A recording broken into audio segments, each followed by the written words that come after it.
You're listening to PetLifeRadio.com.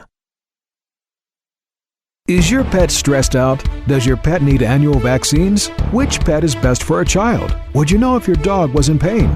Pet Life Radio presents The Pet Doctor, where you'll learn everything about keeping your pet healthy and happy. From pet care, pet meds and grooming, to pet food, pet insurance, and dental care, this is the place to find out everything there is to know about pet wellness. Whether you have a dog, cat, reptile, or rabbit, you'll find answers for your pets straight from the vets, because it's your pet. Health matters. Please welcome your Pet Doctor host, veterinary media consultant and veterinarian, Dr. Bernadine Cruz. Cats are living longer than ever.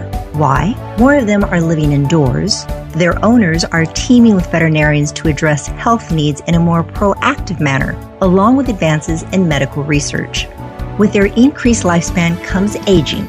Duh! Getting old isn't a disease, it's a process, and it happens right in front of your eyes, day by day. It seems like yesterday your cat was a kitten. Now your veterinarian is talking about senior issues. Pet parents try to slow the process by myriad techniques. It's not uncommon for an owner to rave about a new supplement or food that has turned their geriatric feline into a kitten during their cat's wellness visit. Rather than being ecstatic about their discovery, I'm often worried that their cats may be afflicted with a common hormonal condition, hyperthyroidism. Dr. Hazel Carney describes herself as one of the oldest living cat-only doctors left in captivity. She's also the chair of the American Association of Feline Practitioner Guidelines Committee. We're going to be right back after this short break, so stay tuned. We'll be back. Please have a seat in the waiting room. The doctor will be with you shortly, right after these messages.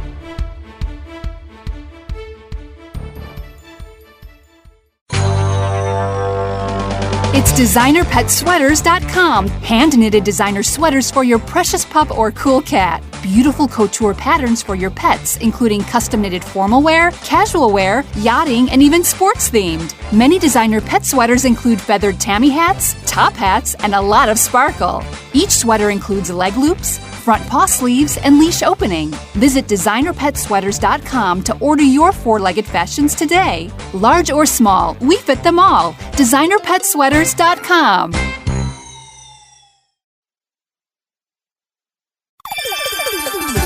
Let's talk pets on PetLifeRadio.com. Welcome back to the Pet Doctor on Pet Life Radio. The doctor is in, and we'll see you now. Dr. Carney, thank you so much for being with us today. Thank you for giving us the opportunity to let people know more about the disease. Well, number one, tell me about this oldest living cat-only doctor in captivity. How did you get that moniker? Because I opened the 13th cat-only clinic that was listed in AVMA back in 1981. Wow. So you definitely have a passion for felines.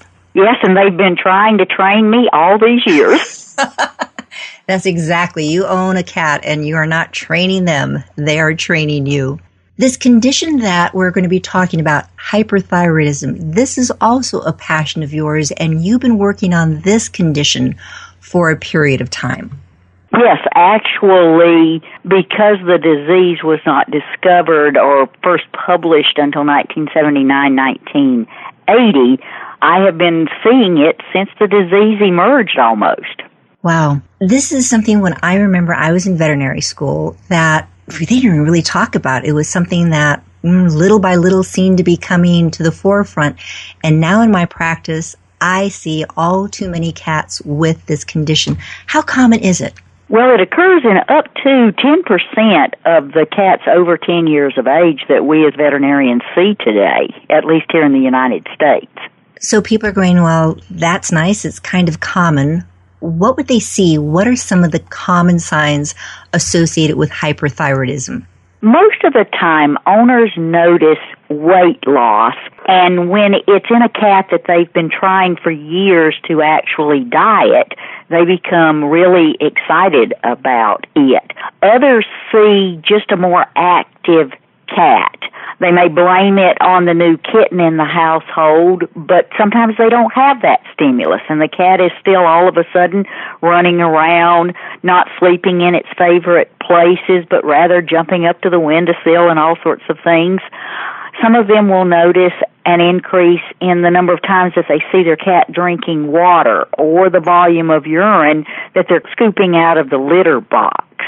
And then the other thing is so many of them notice that even though the cat is getting skinnier and more active, it's eating more and more. That is just, I see it, clients see it, and it's so hard to put a finger on this because we can do testing and the testing isn't always straightforward. But before we get into testing, what's the thyroid gland? People might say, I think I have that myself, or gee, Aunt Joe has a thyroid issue. Same thing that people get typically?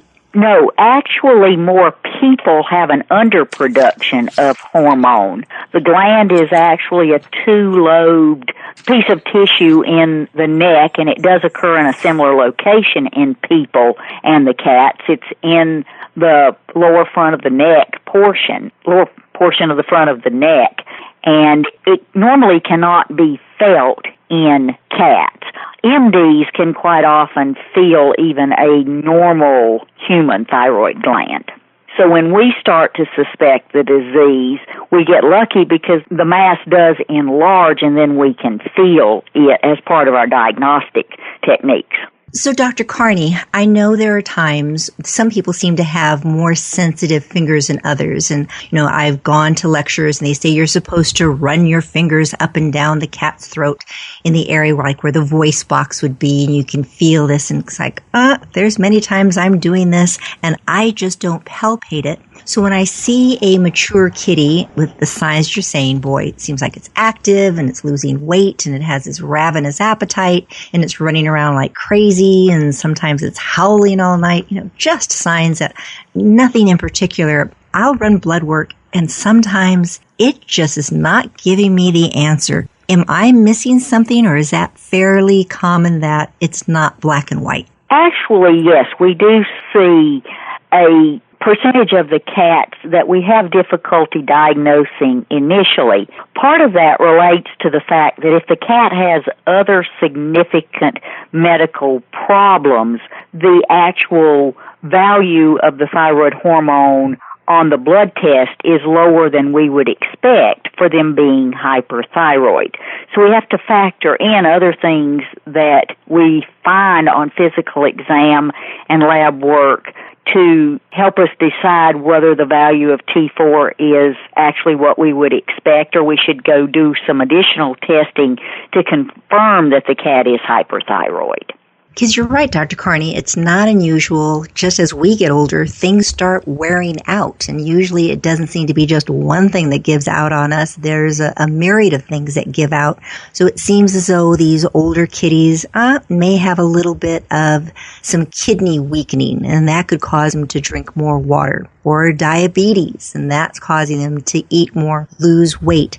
Do you find that there are certain diseases that are more commonly associated with kind of this gray zone cat? Yes, actually, it is the two diseases that you just mentioned. The progressive renal insufficiency of aging is a very big concern. Diabetes can occur with it. And then we also see a good number of the cats that have some level of underlying heart disease or dysfunction as well. I like the idea of talking a bit about heart dysfunction, because a dog that has a heart issue, oftentimes you're going to hear it coughing. It doesn't want to go for a walk. It just seems to be a bit more lethargic. What would be some of the signs of a cat that's having some cardiac issues? Actually, the most common sign of heart disease in the cat is vomiting. We will also see some decreased activity, but remember, in the cat it's going to be more subtle because they don't want to show that they are incapacitated, because then they could potentially become someone else's prey. So they may just sleep a little bit longer, or they won't sleep so tightly curled up in our classic, picture postcard cat curled up, all nestled in with its nose under its armpit or something like that. Other times owners will see that the cat's breathing rate is actually just faster, or the mechanics of breathing are a little bit more obvious. And then, of course, you or I would, when we listen to the cat with a stethoscope, could hear possibly a murmur or a gallop rhythm, or even detect a difference in the position of the main beat of the heart. You're talking about a gallop rhythm, and people are going, gallop rhythm? What's a gallop rhythm? A gallop rhythm actually sounds exactly like a horse running down on cobblestones, as opposed to the classic lub-dub that we all think of when we say, oh, I'm listening to the heart. And I'll many times give my clients a stethoscope saying, okay, this is what I'm hearing. What do you hear? And they go, wow, that sounds kind of weird. It almost sounds like a horse galloping, going, exactly, that's a gallop rhythm. You mentioned, Dr. Carney, boy, a cat will vomit and sleep more. These are older cats. That's all they seem to do anyway. So vomiting isn't normal for a cat then. Definitely, vomiting is not normal for a cat. That's part of the reason why I'm sure you and I both try to encourage owners to allow us to check their cats at least once or preferably twice a year as they age, so that we can pick up on these subtle changes that the owner may often just attribute to simple aging and not realize their significance. One of the things I find so amazing, because I myself have an 18-year-old cat, and it's like, trying to fine-tune this baby to keep her going. I would have to admit that I'm as bad as probably most cat owners out there of getting into a habit of brushing my cat. Going, she's a short-haired cat. She doesn't need to get brushed all that often. And then she has now trained me that if I do not brush her on a daily basis, and I am amazed that she is not bald for the amount of fur that I'm getting off of her. But if I do it on a daily basis, surprise, surprise, she doesn't vomit. Exactly, because she doesn't ingest all that hair that she naturally grooms off. It's like, brush my teeth, brush the cat. And it's working out to be a very good system. My dentist is happy, and I, the veterinarian, I'm happy. Dr. Carney, let's talk about some of the classic signs then of what a hyperthyroid cat would look like, and then some of the permutations thereof. So the classic kitty is the one that you described as being older, maybe vocalizing, and when we do a general blood test, find that the screening thyroid level T4 is increased. Is that correct? Yes. Okay. And then just looking at the cat physically, what owners will see is very early on, even the older cat's coat often just becomes a little less lustrous, a little less full. I try to describe it to owners sometimes as one day past when you really should have shampooed your hair. Yes. They start to look leaner. They progress to looking scrawny.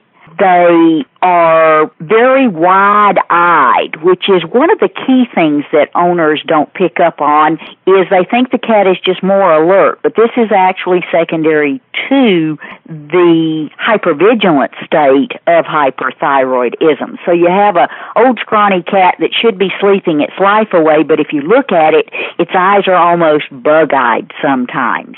And then over time, the cat will lose a significant amount of its muscle mass, so that they look slab-sided, their abdomen will sag even though they've lost weight. They'll look like they, if they were a gal, they might need a girdle or something along that line. We're showing our age. We know girdles. Now they're Spanx, so yes. That's true. They might need some Spanx, but boy, would that ever be hard to get onto a cat.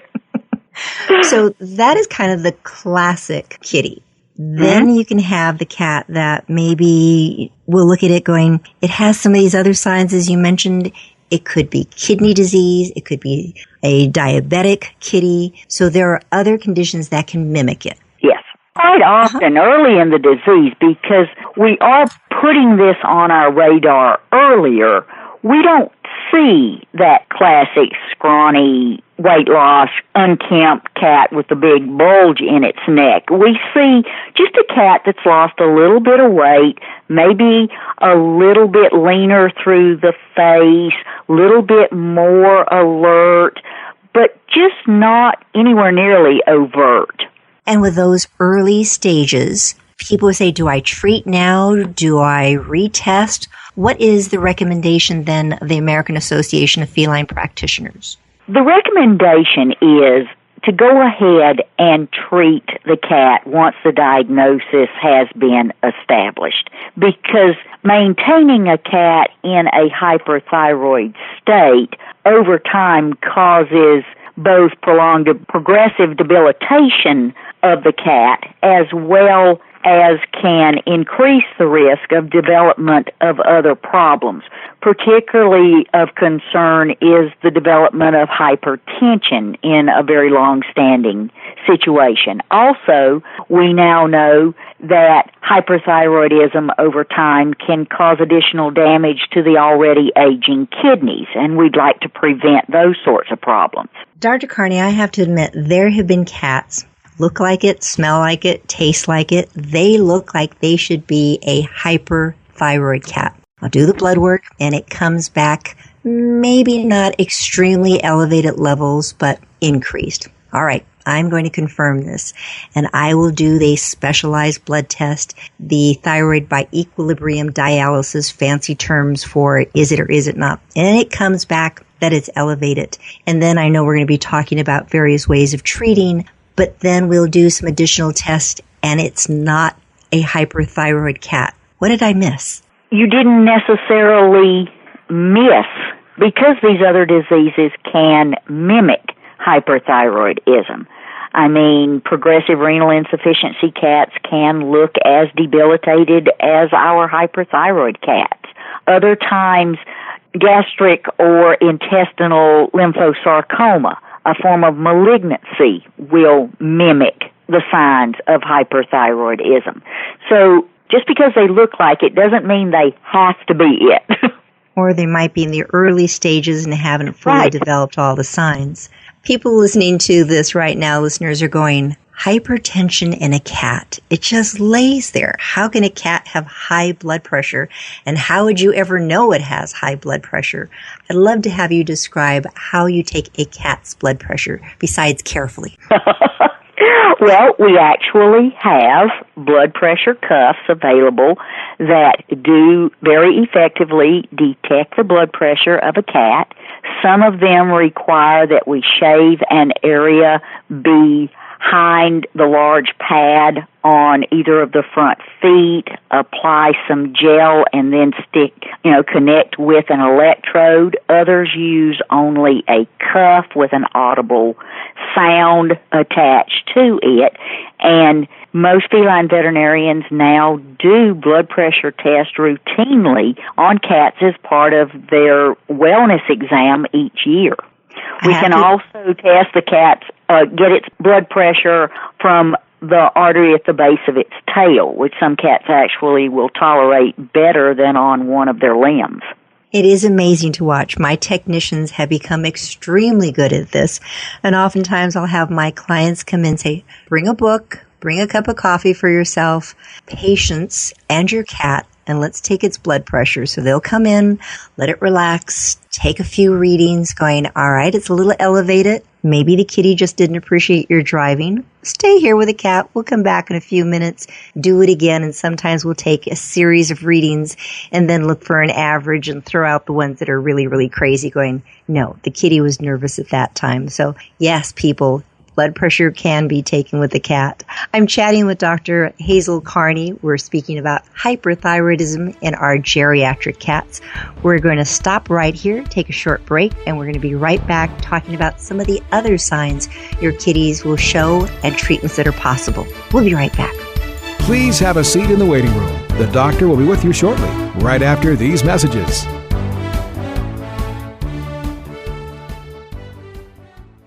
The young lady from the rescue delivered happy, and I panicked. He was missing hair, stinky, scabby, and I thought, what did I get us into?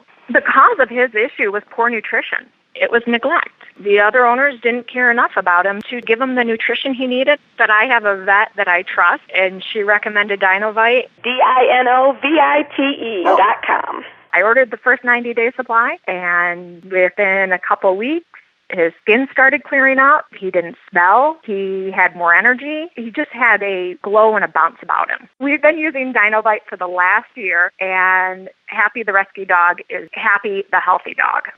I tell all my friends who have rescues to give their dog the chance at a new start with Dinovite. It's going to pay off for you and your dog for years to come.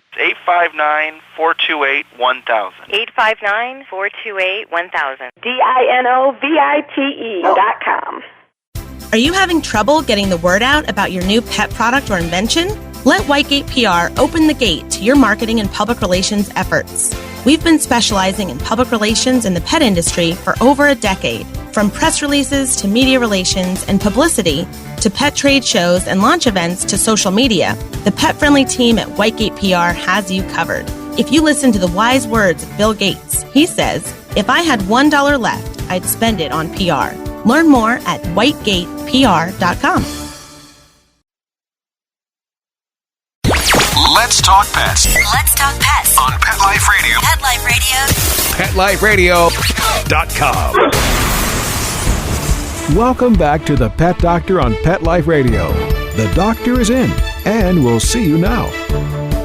Dr. Carney, I think that hyperthyroidism is a condition that too many times people ignore or think, all right, boy, it's not all that drastic. Do I really have to treat this? You mentioned before the break that if you did not treat hyperthyroidism, that a cat could become hypertensive and it could damage the kidneys. But there are times when we have a cat with kidney values look pretty good, thyroid's increased, I started on medication, and then the kidneys start to fail. Did they really start to fail, or were they there weakened all the time? They were weakened before the development of hyperthyroidism, and because as part of the hyperthyroid changes in the body, the kidneys were now receiving increased blood flow, so that they were short-term actually looking like they were functioning better. And when we dropped that artificial increase in blood flow to the kidney back to what it should be, we see the manifestation of this decrease in the filtration through the kidneys. And all of a sudden, the kidneys are actually showing us what they were like before the thyroid disease artificially increased their blood supply. So they were being supported, and it's like once you remove that overproduction of thyroid and that push of blood through the kidneys, they're going, oh, I guess I really am old. It was just something I was putting on a good front. So is it worth it? It's like, all right, here the cat was hyperthyroid. It was eating well. It used to be fat. My veterinarian has been harping at me for years to get this kitty to lose weight. It finally lose weight. It's happy. It's running around the house like a kitten. The kidneys were doing well. Now they're saying the kidneys are getting weakened. This is all your fault, doctor. You put my cat on this medication and now it's doing worse. Why do I have to treat? Because if we don't treat, the short-term benefits or short-term perceived benefits will be markedly overridden by the long-term damaging effects of the disease. So these damaging effects, kidneys, what else? What else can that hypertension in particular do? Hypertension can cause the cat to go blind because when the blood pressure reaches a certain level, just as in people, retinas can detach. We also, in having talked with people who have experienced hyperthyroidism, we infer that some of the just unsettled nature of the hyperthyroid cat could be related to the presence of the hypertension. And these cats, just over the long haul, hypertension will affect blood distribution in the body, particularly into the lungs, so that some of these cats will be prone to development of congestive heart failure over time. So it's just not a good thing to stay hyperthyroid, even though it looks great at first.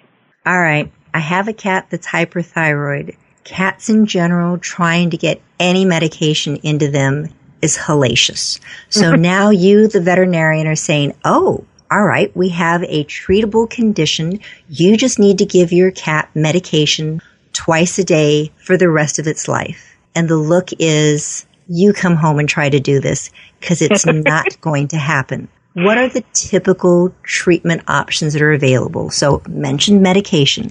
What is the medication? How is it administered? And yes, does it have to be lifelong? The medication most commonly used in the United States is methimazole. It blocks the production of thyroid hormone within the thyroid gland.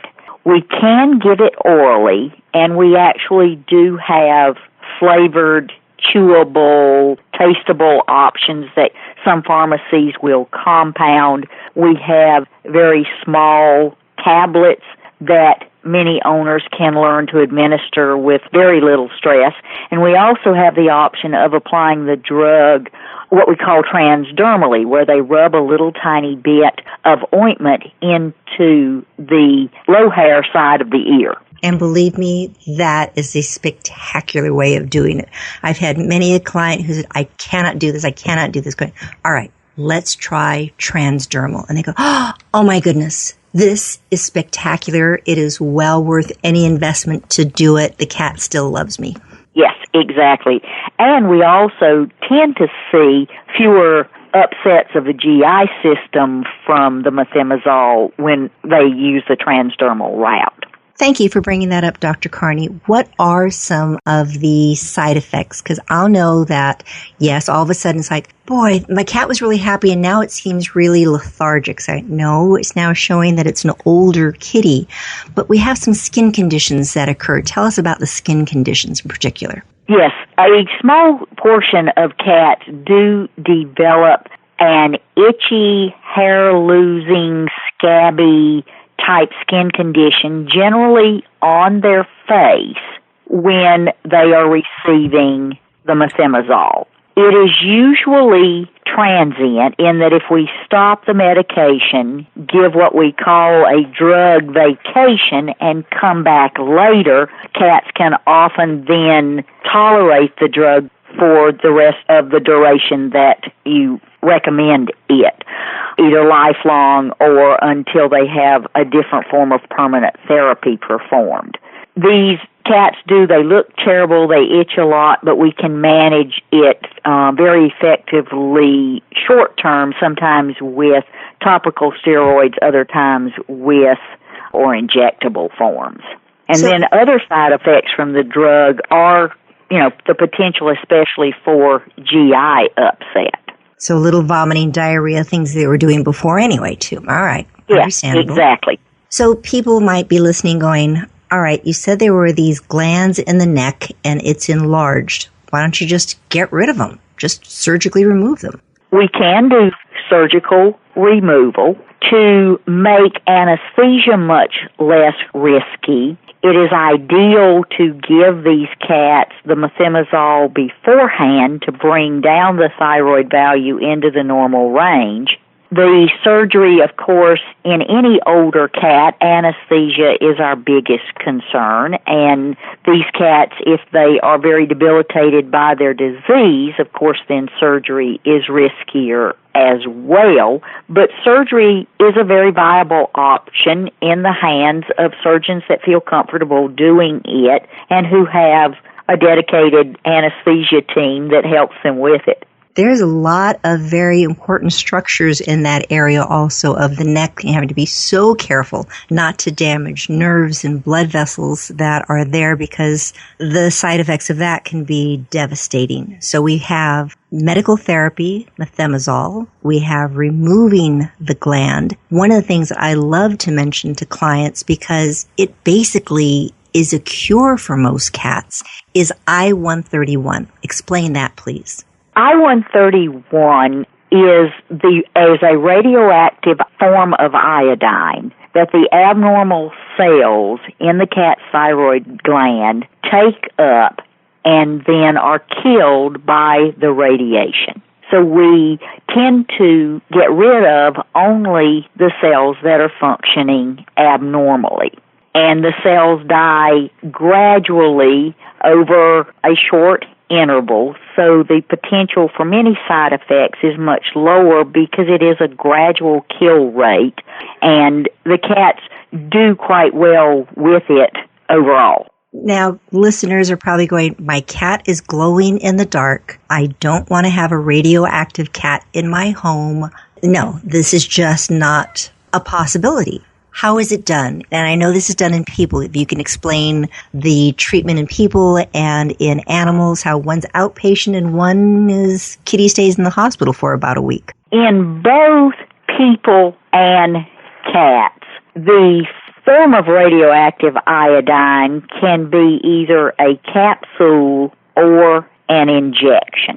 People, because we can tell them where to go to the bathroom, that they need to, if they have to vomit, they clean it up, etc. They have fewer restrictions than we have on the cat because we don't want the cat to contaminate an environment with the radiation that is passing through them. Consequently, we keep the cats in an approved radiation facility until the amount of radiation that the cat is giving off, both as a cloud, for lack of a more extensive term, from the neck mass itself, and then they also pass radiation in their urine and a little tiny bit in their stool. So by controlling them for a short interval, we just decrease the amount of radiation that anyone is exposed to. And it really is safe to have your cat back home after this period of time. Oh, it's very, very safe based on the minimal amount of radiation that is present once the cat leaves a treatment facility. And then there's one other way of treating Dr. Carney, nutritional. Explain that, please. This is the utilization of a prescription diet that prevents the body from making thyroid hormone by limiting the amount of iodine that is available to the cat. The thyroxine hormone that the thyroid gland produces requires iodine as part of it. So if we significantly restrict the amount of iodine the cat takes in orally, then the gland just can't make the extra hormone. And consequently, then the blood levels decrease into a close to normal range. So we think of people who aren't getting enough iodine as developing goiters. That's not going to happen to the cat. We have not seen that, no. And you have a cat who, here's his food, you convince it to eat it, the cat eats it, but you like giving little treats and snacks and goodies alongside. As I understand it, you're not able to do that when a cat is on this type of a diet. No. We can't cheat when a cat is on this diet at all, because as little as even a single mouse that snuck into the house or certain other, some of the actual treats that we have available that we use often have a significant amount of iodine in it, and just that amount will mess up somewhere up to a week of the diet. In fact, some cats are so very, very sensitive to the amount of iodine in their water that we have to go to bottled distilled water as an adjunct to the diet. Oh, my goodness. All right, many of us have more than one cat. What do I do, Dr. Carney? I have 2 cats in the house, and what am I going to feed the other kid? The other cat can safely eat the prescription diet, but the company does suggest that you randomly give that cat an occasional treat just to give them that little bit of extra iodine. So you can sneak that mouse in the house for that cat, but not exactly. All right. The cat will appreciate that. So we have the disease. We've now diagnosed it. We found various ways of treating it. What's the whole goal of doing this? Doc, I got an old cat. It's 16 and it has some arthritis, the way that it's moving around. What's really the goal of trying to do this for this cat? Is it worth it? Is it money-wise? It's a big investment. It is one of the few diseases of the older cat that we can truly treat and eliminate. And because of the significant deleterious effects of the disease on the whole cat's body, yes, treating it is much better than leaving the cat hyperthyroid. I even have letters from owners in my files that early on elected not to treat a hyperthyroid cat. Several years later, another cat had the disease develop. They chose to treat that one and write me letters and say, oh my stars, I wish I had treated the first cat, when I look at how much better the second cat feels, acts. It's just enjoying life so much more. And even if they have a shortened, the treatment of hyperthyroidism does definitely not shorten the lifespan of your cat. It makes the life that they have generally much better for them. So we've put this love and time and investment into these mature kitties. We love them. We want to keep them as long as possible. See your veterinarian at least twice a year for a good wellness exam. Even though they look okay on the outside, things can be happening under the hood, so to speak, where some proactive medicine, taking blood, taking urine, making sure that everything under the skin looks as good as outside of the skin. Being proactive keeps these babies with us for as long a time as possible and experiencing as good a life as possible. Dr. Carney, thank you so much for being with us today. Great information on these mature babies. Thank you for having me. I enjoyed talking with you. And if people had more questions about cats in general, where should they go? Definitely go to www.catvets.com. This is the American Association of Feline Practitioners website, and we have information both about feline hyperthyroidism as well as other conditions in your cat that are free for you to access. Fabulous information, and if you have questions, you can also ask your daytime veterinarian. This is Dr. Bernadine Cruz. You've been listening to The Pet Doctor on Pet Life Radio. Please tune in again next week. We'll have more information on how to make you the best possible pet owner. Take care. Pets can be a wonderful addition to your life because they're a member of the family. Keeping them healthy and happy is important. Pet Life Radio presents The Pet Doctor with veterinary media consultant and veterinarian Dr. Bernadine Cruz. Whether you have a dog, cat, reptile, or rabbit, you'll find answers for your pets straight from the vets. The Pet Doctor, on demand every week, only on PetLifeRadio.com.